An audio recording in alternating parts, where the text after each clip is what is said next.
right, how to adjust a microswitch. So this is a standard microswitch. They're all over most modern playfields. It's got a wire form here that sticks up above the playfield through a little slot, and the ball rolls over that, pushes it down, and hits the switch. And listen real closely here, and you'll hear it.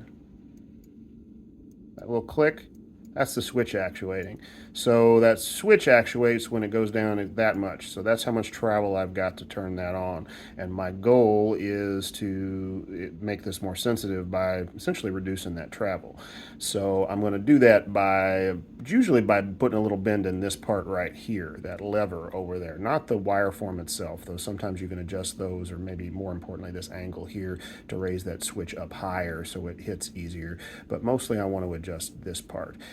When I'm doing that, I'm going to take a pair of needle nose pliers and I'm going to just put a little bend in it. If you do too much, one of two things can happen. Either it's too far down by default and it's going to register all the time, which actually means it registers none of the time. You'll get a tech service alert, but if this is turned on constantly, it won't ever actually register, so it'll kill the switch entirely.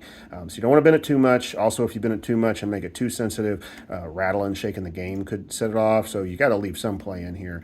The other thing you want to check on these, and I noticed that on this one, but this is in a plastic slot essentially. A lot of times they're set up something like that, and this one was kind of bent sideways where it was rubbing against this, so keeping it from traveling a little bit. I don't know that that's actually affecting that, because that ball is going to push it down pretty good, but a little friction on there is not helping things, so I'm going to just bend that so it sits center in there and moves freely. When you're doing these, the easiest way to do this is actually to just take them off the machine entirely. I've unscrewed this. There's two screws that put any of these on here. It just takes 2 seconds. You can unscrew them and free them from the playfield to mess with them.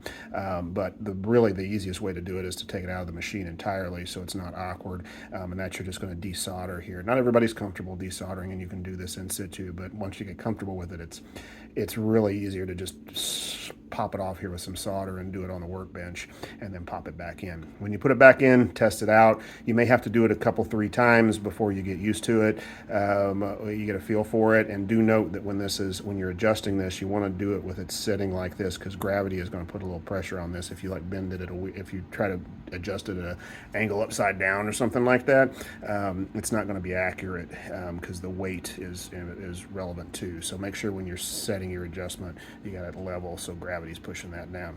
Easy peasy.